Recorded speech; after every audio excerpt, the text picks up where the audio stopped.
Imagine a vibrant discussion between people that includes both openness and critical thought in the pursuit of truth. The Purchasing Truth podcast is an experience, a journey, an exploration of the impact that negative messages in politics and the media have on our families, community, society, and nation. Join your hosts, Bill Stierle and Tom Hazard, to discover new concepts and language strategies that will reveal effective ways of establishing truth. This podcast series will tackle current events, leadership challenges, healthcare confusion, integrity in business, and many other areas that affect us all. Gain clarity and understanding of the various truth perspectives. Welcome to Purchasing Truth. Hey, Bill, it's great to be back for another discussion in our journey of purchasing truth. Tom, it's great to be here this morning. I feel energized. And even though you and I have rolled up our sleeves in order to, kind of figure out how to best message truth and to talk about truth in a straight way.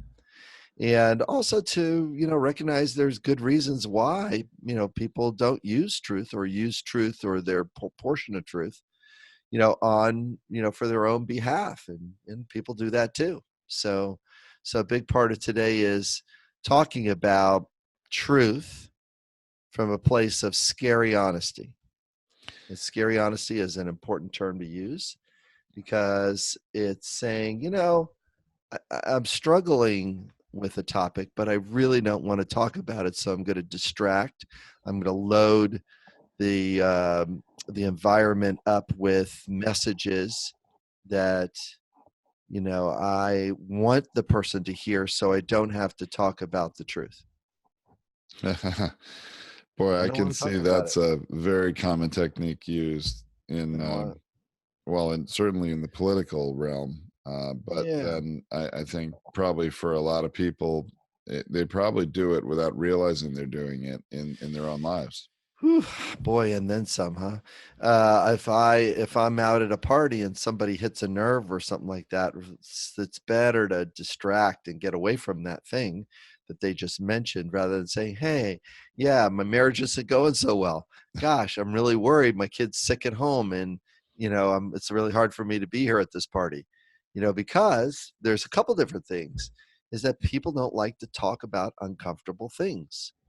And it's better to either label it and put it in a box, to distract and go in a different direction, to become defensive about it, whatever you're talking about, to even blame or shame or judge somebody else about it, instead of talking straight about the partial truth or even the propagandized narrative that has some truth but very limited truth to it.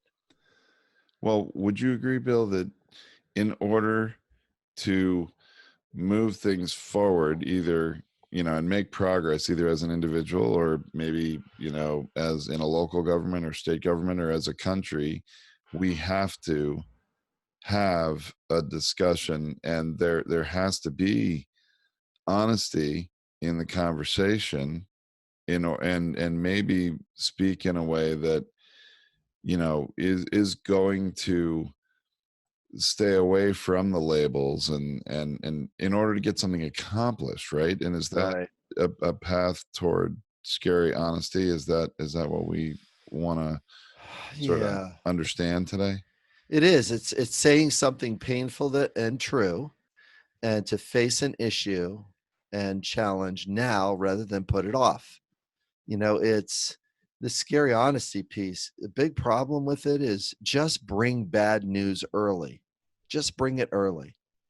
If I'm bringing bad news early and I'm doing scary honesty, then the truth gets to be talked about. There is it's difficult to talk about things. It's hard to say talk about climate change and say, how do you transition a person's behaviors, habits, and beliefs from one type of energy source to a different type of energy source that benefits everyone? Huh. How about that? Let's do that. And it's not going to benefit some people that are currently entrenched in the certain way that energy is being produced. It's not going to benefit them. The oil riggers are not going to like this, you know. So so the how about the efforts? How about having an effort to recapture carbon and to upgrade our prevention? I mean, there was some great, you know, statistics about things that, especially in the Los Angeles basin that, you and I live in. We used to have many unhealthy days Oh my with gosh. pollution, many unhealthy Oh, days. growing up And in the 80s in high school here, there were so many smog alert days where in high school you couldn't go outside for recess that's right. because the air quality was so bad. And when you would drive in the valleys, you could see the thick smog. Yep. And that really, that doesn't happen anymore here in 2019. I mean, I don't recall maybe one day a year or That's something right. that is unhealthy. Very few days like And that. part of Yeah. that, well, a large part of that is because things have changed. Cars are more fuel efficient than they were. The regulations were changed, and we had to change that. Not that a lot more probably doesn't need to be done in the grand scheme of the global Yeah. climate, but you can definitely see how things have improved. And I don't think it's just the automobiles. I mean, there's many other things here. Well, the catalytic converter was one of the big pieces, to, get rid of this stuff before it came out. That was a big effort. And the gas mileage also helped out, the efficiency in burning that helped out. See, and then, and I'm from Florida, so when I would go home to Florida, whenever I still go home to Florida, and I'm driving down from, let's say, from West Palm Beach down to Miami, I could see the yellow smog there in the air Right. because they don't have the same regulations. But because they don't have any mountains to hold it in and get people to choke on it, Yeah. it It goes blows away. It away. blows out to the ocean and the upper atmosphere. So I don't see it. I don't see it as a problem. It's not affecting me. See, there's no way to talk about it honestly because the person isn't impacted or suffering. They're from the elephant brain, the emotional brain, and the habit brain doesn't want to change it or believe it to be true. So it's not critical, it's not crisis, it's not hard. I'll give you a good example, Bill, that you've just brought into my consciousness here. In the early and mid 90s, I lived in Michigan, in Western Michigan, for a Right. few years. And my first daughter was born there. And I remember at the time, having grown up in completely different parts of the country, but moved there for business reasons. I was surprised when I arrived there. There was no motor vehicle inspection, emissions inspection, or any kind of inspection for motor vehicles in Michigan. But while I was there, the state legislature passed one, and everybody's cars were going to need to be inspected. And of course, you can imagine, in general, for a state that had never had such a thing before, this, by the general public and by political opponents to the whole thing, was seen as unnecessary, burdensome on the people. It's like it's another tax, it's an inconvenience. You mean we have to actually drive our cars somewhere once a year and get inspected and get a sticker, and you're going to give me a ticket if I don't do it? This was a foreign concept to Michigan. But Right. because of the air quality, situation, they, I guess more of the state legislators thought, hey, this is a good idea. We need to do this. And maybe it'll also generate some state revenue. And that's a good thing. So they passed it. Then the state house changed, and another governor came in who didn't like it and killed the project after it was already passed, the inspection stations had been built. Talking about a lot of Wow. money wasted, but here was the reason why. And you made me think of it when you're talking about in Florida, the smog blowing away. The reason, the justification, which to me was completely devoid of scary honesty, was that, well, all the pollution in Michigan really is coming from Illinois and Wisconsin blowing across Lake Unbelievable. Michigan over to Michigan. Therefore, it's not our problem that our There- air quality is bad. So we shouldn't be burdened with fixing it. And I'm like, are you kidding me? Right, Let's right. not make the problem better. Let's not deal with the reality that our air quality Yes. is not good, regardless of where it's coming from. And to me, I thought this is like a global cyclical problem. I mean, everybody's wind pretty much comes from the west and moves toward the east, Yes. and nobody is free from this. I even remember when the Fukushima plant in Japan, that whole thing and the earthquake. It was a result of earthquake in Earthquake. Japan. That's right. And the result of that tsunami, so much trash and debris ended up in the Pacific Ocean. And where did it end up? You remember? It ended up on Followed. the shores of Seattle and That's right. Oregon and California about 9 months later. That's right. That's right. It all came So, around the current. Yeah. so people may not want to deal with the reality. They may not want to deal with the scary honesty that we have some challenges. But how can we help people accept this and deal with it or talk about it in a productive way? Yeah. The productive way is it's that this is not going to be won from a logical point of view. You can't win it from the logical point of view. The front part of the brain, as I hold my hand on my forehead, is if I'm looking at the upper left part, metaphorically speaking, where the logical part is, and the upper right where the creative part is, this part of the brain thinks it can run the emotional part, the lower right of the brain, or the habit part. It can change its habits. It thinks it can. It does. It'll even say it every New Year's. My New Year's resolution is to lose 10 pounds in January. As if that hasn't been said, a couple 100,000, maybe even 1,000,000 times to anyone that is a little heavier than they would like. They say it. It is December 31st. They are celebrating New Year's and they're going like, this month I'm going to get her done. Right? Right. They walk through the kitchen of this party, and before they know it, the cookie is in their mouth and they're eating it. That means the elephant part of the brain, the emotional and the habit part of the brain, starts eating the cookie. And then the rational brain justifies it and puts it off. I'll start tomorrow. No, you won't. Tomorrow will just be another moment where you put something in your mouth and you rationalize the good reason why. I felt hungry. I was uncomfortable today. It's this is only a little thing. It doesn't want to.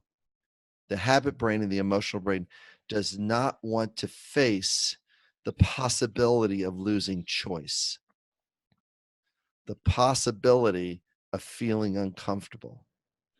It doesn't. Wow, the possibility of losing choice really landed very powerfully on me when you said that. I'm sort of thinking back to the Matrix, where choice is like the thing that I remember, the theme that makes humans Yes. human. Right. Right? Right. We need to have access to choice. Yeah. The only challenge with choice is it's usually not in the best interest for everyone. It's in the best interest for me. And it's the best interest. Now, here's when it gets really, the scary honesty gets really uncomfortable. It's the best interest of what my child mind would like right now. And that's really difficult. It depends what part of your child mind is still in place. So is it your 4-year-old child mind that wasn't allowed to have any sweets and now you're going to eat whatever the hell you want? Is it the 7-year-old child brain who's experienced a parent's divorce and didn't have the choice of connection and now is, taking, really difficult with having a difficult time with connection? Is it that child brain that's running the show? Is it the 14-year-old child brain that's had a difficulty with fairness with an older brother and now thinking it wasn't fair back then, and it's not fair right now, and I'm going to take whatever I want? Is that the child brain that's running the show? Hmm. Is that the one that's making the choice? Isn't this a weird discussion about how honesty and choice are formulated? Like, It weird. is, even within your own brain. It's quite something, and that's, I think that's an interesting way to understand it at one level. Like, Mhm. the child that's like, well, we're at this party, and yeah, they're serving dinner, but they also have all these desserts right there. I want that cookie first. I actually had this happen the night before we're recording this, Bill. We were at a party for a grand opening of a new doctor's office of someone that we know personally, and there were the cookies right there, and my daughter's like, yeah, forget this dinner food stuff, I want the cookie. And we're like, well, she asks, thank goodness, can I have a cookie? Yes, after you eat some dinner. And then that was like disappointment at first, but then it ended up fortunately becoming motivation. All right, I'm gonna eat that dinner as fast as I can so I can get that cookie. Oh boy. Yeah. Yeah. See that nutrition didn't minimalized as quickly as possible. Yeah, and that was a 5-year-old brain. So That anyway, was a 5-year-old brain, and that's the way it is, yeah. So Well, so now let's rise this to, I guess a more difficult topic that, adults would face a lot of the time. And, what about, the reality of a major program that adults depend on, or maybe they are more cynical and aren't going to depend on it, or count on it, of like Social Security. Um, yeah, yeah, the low cost insurance that we provide elderly adults in order to have something at the end. Now notice what just notice how I just framed that. The low cost insurance that we provide adults so at least they have something in the end. yeah, Not the word entitlement. Yeah, I was gonna say, I don't think I hear too many politicians positioning it that way. It's a low cost insurance that people pay into so that at least a group of people are not broke when they can't work. They Wow. can't work because they're too old to work. It's a low cost insurance. Yeah, can you It's imagine, if anybody who was in favor of, you know, whatever it may be at the time, shoring up Social Security, or whatever changes are needed to make sure it's still going to be there for the aging baby boom population, if they yes. talked about it that way instead. No one ever push back at it. It's a Yeah. low cost insurance so that we don't have a bunch of old people that can't work dying. We give them some form of respect and some form of, life sustenance in the end, rather than they can't work, then therefore they're going to starve, then therefore they're going to die. Yeah, I was gonna say lifeline, right? I mean, It's I a think, lifeline that yeah, they're paying for, and it's not that much, and it's very, very hard to live on it, you know? yeah, it's not a whole lot, I agree. But No. what would be, the scary honesty if the reality is, you know what? There's too many people collecting, and there's not enough money going into it. What would be the scary honesty conversation that would need to happen, or potentially? Yeah, the scary honesty conversation would be a numbers a numbers discussion. Okay, we know that we don't want this thing to take place. We know we don't want the thing to bankrupt and run out of money. So what are some things we can do with the census numbers that we have, that we accurately record the census numbers we have, so that we have the amount of numbers that we need in order as a government to provide a safety net for people who get old and can't work, and have something minimally for all the people, most of them that are at the bottom of the food chain, that didn't have the job or the sustenance. Yeah, they didn't have a 401k with their job. No, They were, they didn't. No. more of an hourly worker, or, Right, a direct laborer, not in a right, union. right, right. That's where those folks were. That's where they lived. And guess where those people are there's a whole bunch of those folks are, you know, first generation immigrants Oh, I'm sure. are in that spot. And Yes. they're not coming for the measly amount of money at the end of their life. They're coming for safety, the rule of law, that there's a general sense of protection, that the military is separated from the police. They're separate. Most countries, there's not enough people. The military and the police are more together. Our country has those two concepts separate. Okay, of This civil versus military. Yeah. this one is protect and serve. This one is protect from foreign, Aggression, aggression. invasion. Yeah. Right. They're very separate. So, when you say an answer to a problem or express a plan, what happens is usually a person will give an emotional response to the plan. I don't agree with the plan.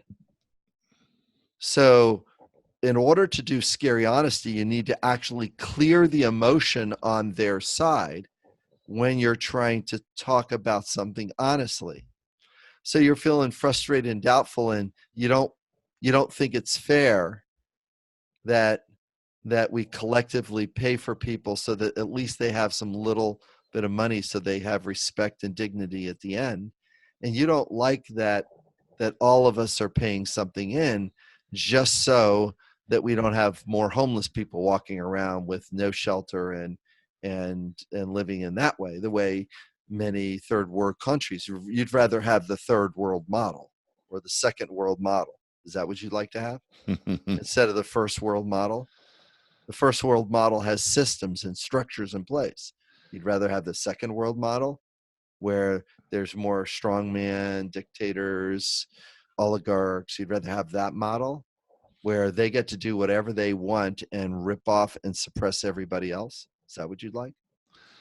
Yeah, there'd be a quick changing of the subject by whoever you were talking to right there. If they That's didn't correct. have, because you've boxed them in to having to agree with you unless they completely distract, right? That's right. They'd have to distract, at which time, you bring empathy and compassion to the distraction, and because they're going to sit on a belief bias and they're going to give you pushback and even time to time violence if you stay after them, if you keep insisting that the person's belief is wrong.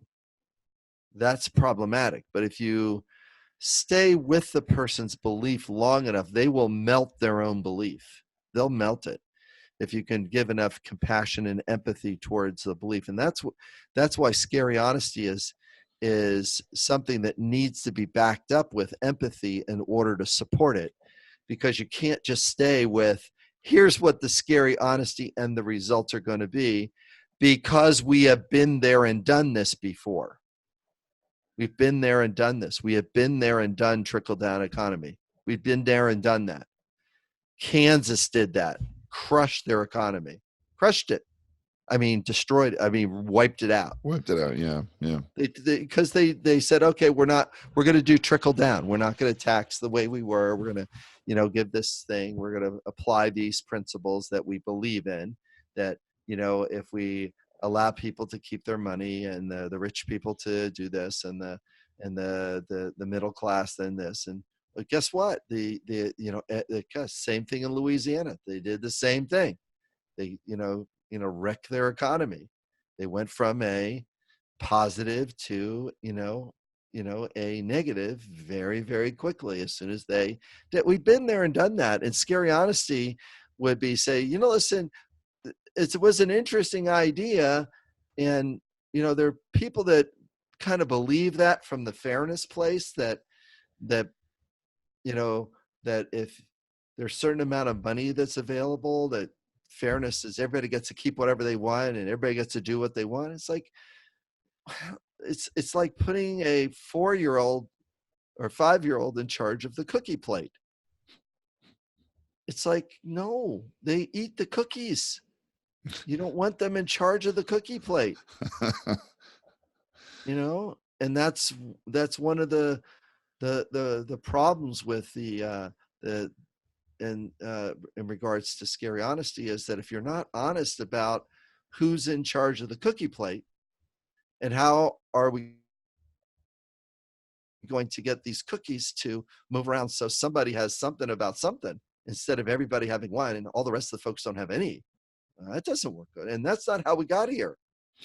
That's the other part of the scary honesty when it comes to the whole immigration thing that I don't think people really remember. I mean, first of all, there's the whole economic reality that our economy is based on growth. If you don't have growth, the economy is bad. And growth usually involves an increasing number of consumers in the United States of America, right? And an increasing number of people to buy things and to live. And one of the ways you get that obviously is by having more children. The other way is immigrants, which of course we have had from the beginning of time in this country. Is there's always been immigrants. So I know it's a hot button issue, but there's got to be a lot of scary honesty within that. I really, really appreciate this discussion. It's because yes, the immigrant population we need more people because the birth rate is down. It's not the same birth rate it was during the baby boom. Wasn't. And a big part of that birth rate, and this is going to sound weird, but we were building the middle class by taxing the rich at 70, 80, 90%. And we built the middle class. So the middle class had things enough to feel stable enough to have children. When you put animals under pressure, they do not they do not reproduce very well and in great numbers. Because we are animals. Isn't that a scary honesty sentence? I think we are. Okay, so we're animals. If you put a group of animals under stress and you take away the resources, shelter, affordable housing, food, the ability to make and receive food, ability to have stability, they know where their next paycheck is coming from for weeks and months and even years. Do we have that in the United States right now? No. People are moving from job to job. They're not staying in one place. They can't stay. They have to move because the loyalty's down, because there's no incentive to. It's really difficult. Not that they don't want to move, but. Well, and the reality is unemployment is down. The economy is decidedly good. I mean, it's been good for years. We, coming out of 2008, 2009, where we were really in a ditch, it's been coming up and it's continued to go well. And I think that's why you don't hear as much discussion in Washington about the, in air quotes, entitlements, using the not, the not the productive language. Because guess what? Social Security has a lot of people paying into it because unemployment is down, and it's not our biggest pain point as a Right. country right now, or it's certainly not getting the visibility. But immigration is getting all the visibility, probably because of, well, the current administration that got into office on the promise of building a wall. Let's have That's a right. little scary honesty there. Is the wall going to stop people from trying to come into this country? I No, don't think so. 60% of immigrants fly in. Right. 60% of illegal immigrants come in legally, and then don't leave. That's problematic. Yeah, they overstay But their visas, they right? overstay their visas. So that's not what the process. And yeah, there's an enforcement piece that's there that's important. At the same time, is that we make it impossible, years and years of those people jumping through the hoops and all the things in it, and we don't make it easy because it's uncomfortable to have a conversation from a person that is from another country. We've done such a awful slash great job of scaring the crap out of people about somebody that is foreign, because foreign is different is bad. That we don't encourage people to see what another person is on the other side of the world, or to be able to empathize, or be a part of their things, or do anything for them, or participate. We just don't.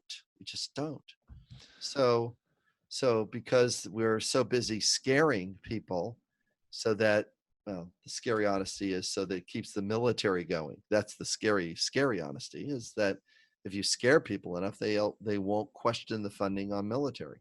But that's scary honesty about that. I mean, we're all over the place here with scary honesty, aren't we, Tom? Boy, you can go so many different ways with it. And Yeah. another one that comes to mind is, again, when candidate Trump announced his presidency, he talks about people from Mexico bringing drugs. That's one of the major things. They're bringing drugs, and that's the problem, and that's why you need the wall. We need better border security. And in reality, we probably have a bigger drug problem in this country right now with prescription drugs and Yep. the pharmaceutical companies that are making it Yep. easy, and the system of doctors, Yep. that they incentivize to prescribe them, that have created probably a much bigger drug problem in this country. I don't think we're having as much. Well, maybe it's starting to happen, but there even needs to be more scary honesty about that.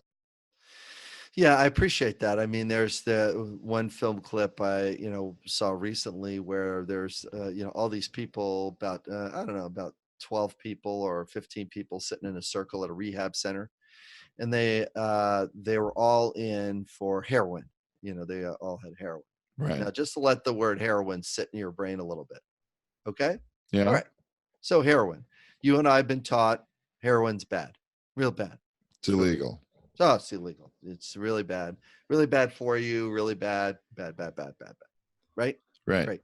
The question that the therapist asked: how many of you started your drug use from, I can't remember, I think it was Oxycontin or something like that. How many of you started from a pharmaceutical?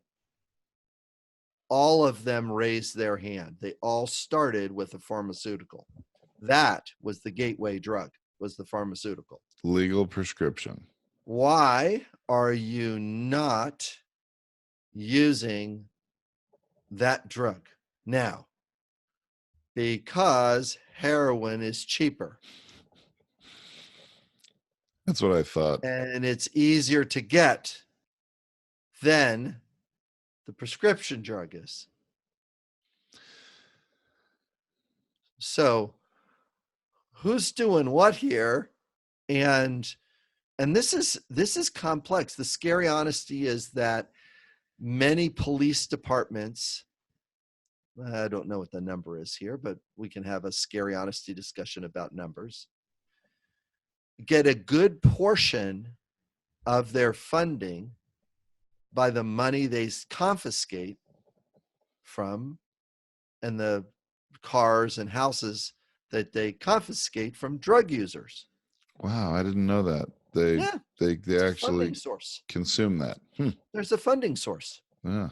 So if you get rid of the war on drugs and you make it legal, how are you going to fund those people? And those people are going to lose their jobs. Wow. Who's going to pay for that? The government? No, they're spending money on the war on drugs.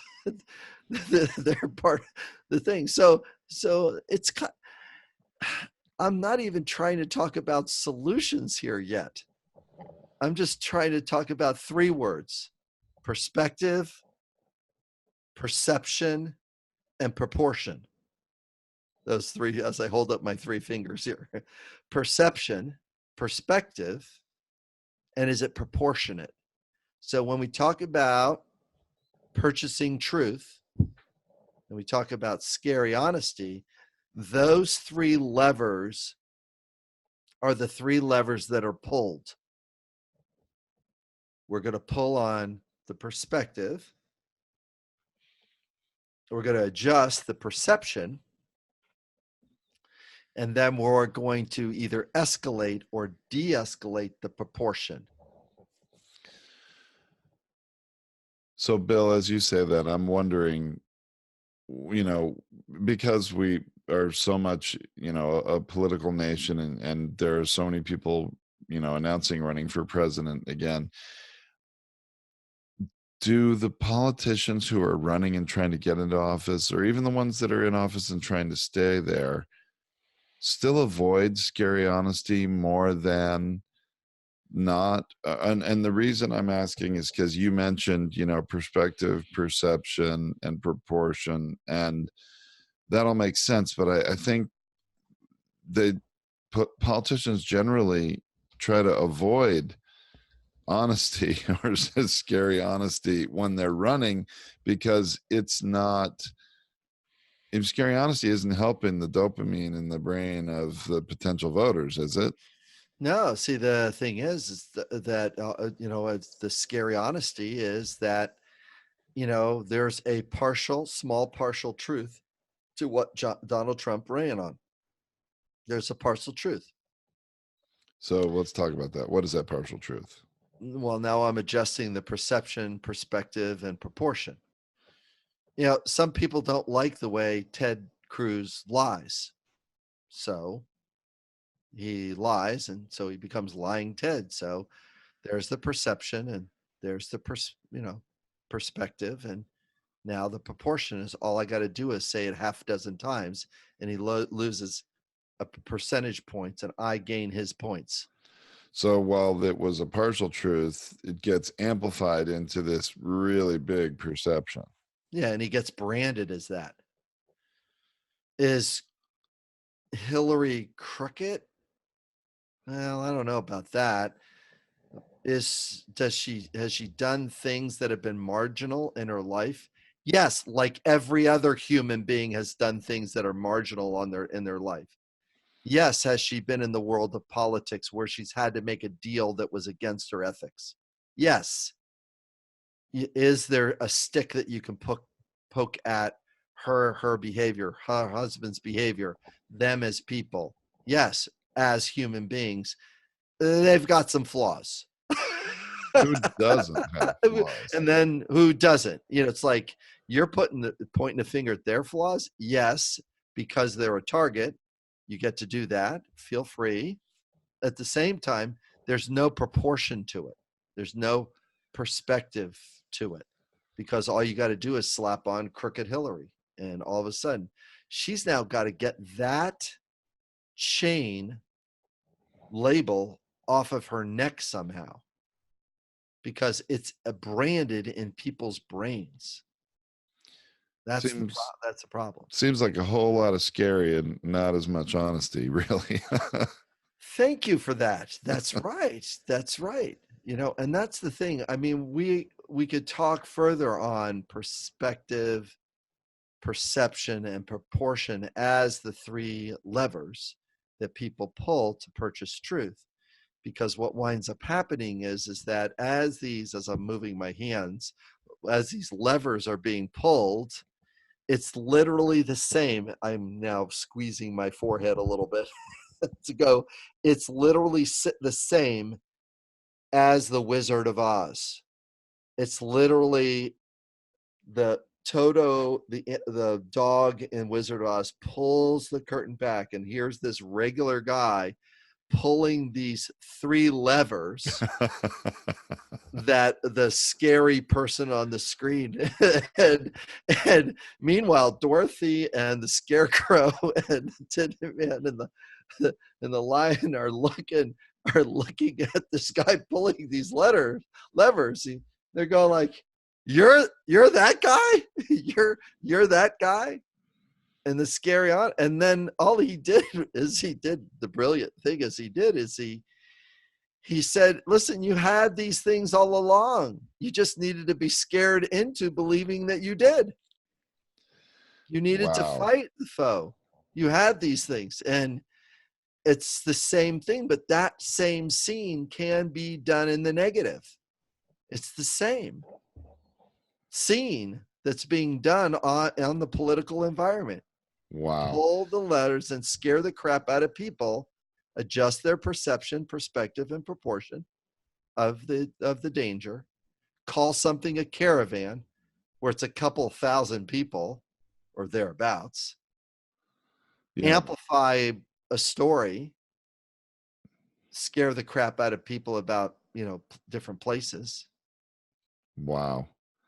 That is so illuminating right there, Bill. And what's also coming into my mind, and maybe I would imagine a lot of our listeners hearing this episode as well, is that earlier in this episode, when we talked very early on about Social Security, you jumped in with language that really was honest about what it really is intended to be, what it was meant to be, right? What it is and what it's for. Yeah. And not what the talking point is that demonizes it and makes it seem like it's a handout, right? Yeah. Or that it's somehow that casts it in a negative light. And so the reason that I want to mention that again is, when we're looking at any candidate who's going to be effective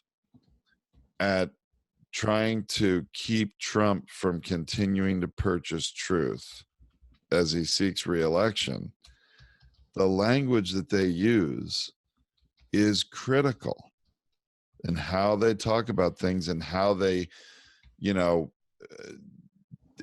have the ability, I'm realizing, to take away Trump or prevent Trump from labeling them.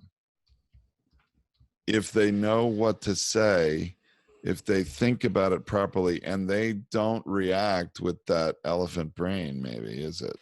That's right. They've got to diffuse the branding messages that are coming, because those branding messages are adjusting the perspective, the perception, and proportion. And I mean, even just recently, I know we're going to time date this a little bit with the that's all right, Mueller report that showed up. I mean, the rebranding of it and the proportion is being as well. It started out as a big mountain, but it's really a mouse. That is a proportional adjustment to truth. You see what happened? Yes. Anybody that's already believing him are going like, oh, it started as a mountain and it turned out to be a mouse. So now they're going to compartmentalize the Mueller report, stick it in a very small box over here and say, it really is nothing. It's really not that big. Yeah, there were some things there, but they were only the size of a mouse. Well, the things he found were only the size of the mouse, the things that were destroyed, and the things that that people didn't talk to them about, that they were stonewall about it, which is in the report. Documents were destroyed, things were eliminated. There's so many people that didn't talk to us. We didn't get the transparency we wanted. That's all in there. Now, I want to be honest with you, I would have liked complete exoneration. I would have liked that, because then all of a sudden it would be like, yeah, they kind of amplified this on the other side with their perception and proportion and perspective. They amplified this. And, I mean, what's, and by doing that, you can create all kinds of problems about in government by adjusting the perception and perspective of people and adjusting the proportion.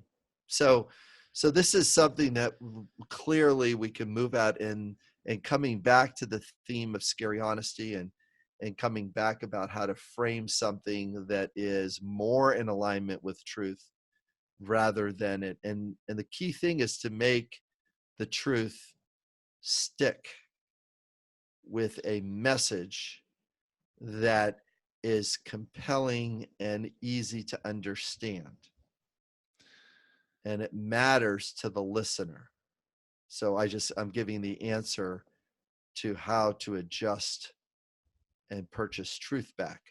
I want to purchase it back with my Purchase words. it back and also take the money out of the opponent's wallet so they can't steal it as easily. I mean, I'm sort of using a metaphor here, but because That's right. it seems right. to me that, I can hear it in language that you use even before there was an argument. Well, oh my gosh, we can't keep carrying all these people who haven't saved over the course of their careers and planned for their retirement, and just, we have to keep shoring up this entitlement, where you said, no, they've been paying into this insurance program their whole careers, and just to get a little something to keep them from being out on the street. I mean, you said it more eloquently than I did, and the reality is, I think anything that candidate Trump will say, if met with empathy, honesty, compassion, can be diffused. And at the same time, you're right, they need to purchase their own truth.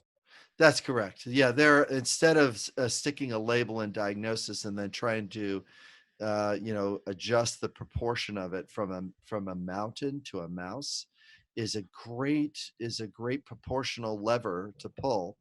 And it's adjusting and aligning the perception and the perspective of people. Meanwhile, what they're not getting is how exhausted we all are with his behavior and his people's behavior. We're really, there's a bunch of people that are exhausted and moving into the place. So they've actually over tapped the elephant brain of the other side, and they don't know it. The midterm elections kind of showed that, but because they keep going back and keep trying to stay on course with it, yes, it's engendering a certain group of people, but there's not enough of them. The herd is coming. And if the messaging, or when the messaging is correctly put in the mouths of the leaders that are really communicating that way, when the correct vocabulary and message sentences are put in their things. And I don't know, I've written about, like, 24 of these sentences that they could use to gain momentum. Well, I think this would be a great way to maybe wrap up this particular episode. Sure. I'd like to put you on the spot and say, Bill, if you're on a panel with somebody who is speaking that talking point, saying about the Mueller report, and they're saying, well, look, this whole thing started as a mountain and it really ended up a mouse, and we should just put it away and forget about it and move on and get some real things done in this country. What would you say to battle that label? So first I'd empathize with it. So you feel doubtful and skeptical that the things in the report have risen to the levels of looking out any further, and you would like to bring it closure rather than find out the rest of the missing information. Is that what you would like? Yes. They would say yes. They'd say yes.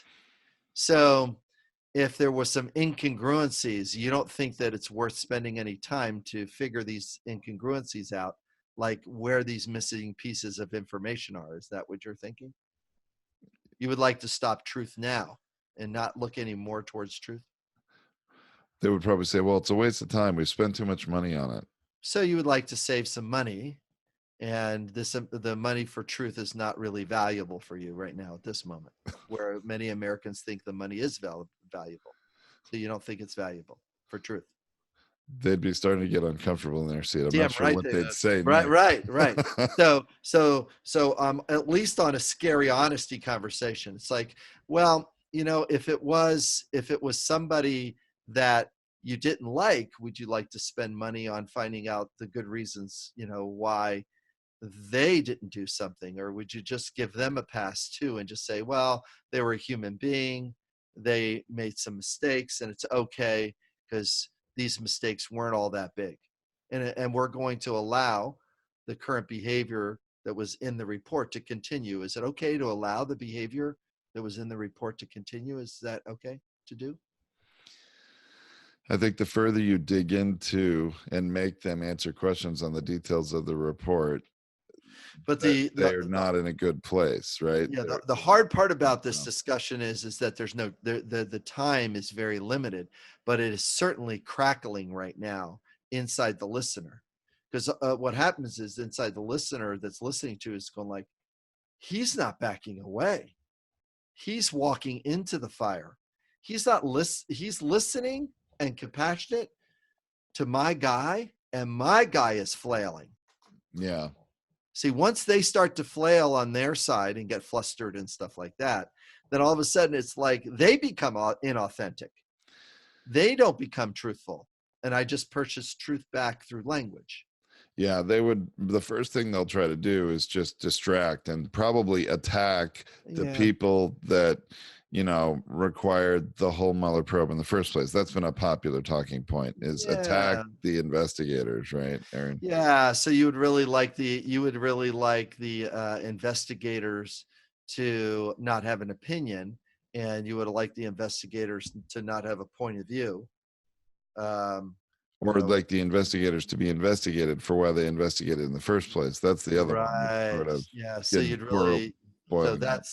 that's where you think the truth is. You think the truth is that the investigators were not in alignment with even starting this thing, because what we've discovered by them starting these things is all of these indictments and all these people in jail. But you really don't want us to focus on that. So you want us to focus on the people that started it, because it's uncomfortable for you and I to talk about. You want it to be more comfortable to talk about. And you want to try to land a talking point. I mean, I'm being a little snarky right now. No, I know.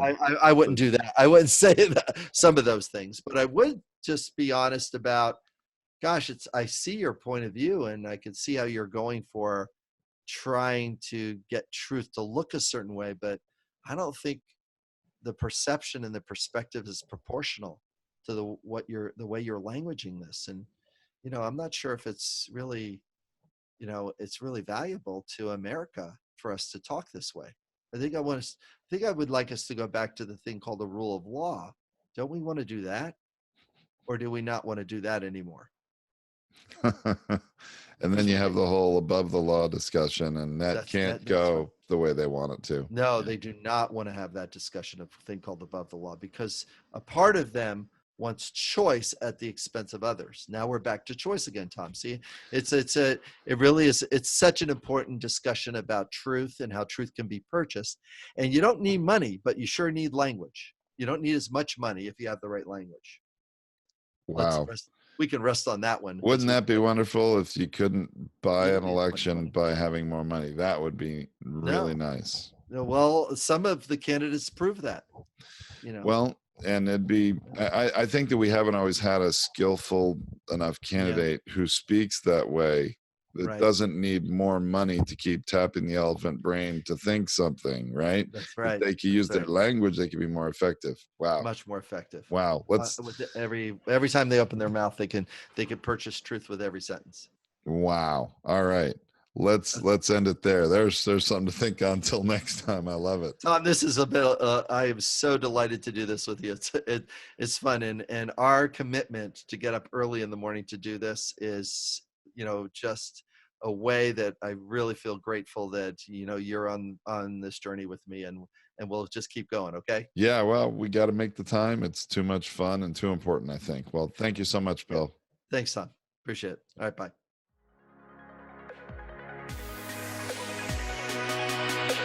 Thank you for listening to this Purchasing Truth podcast.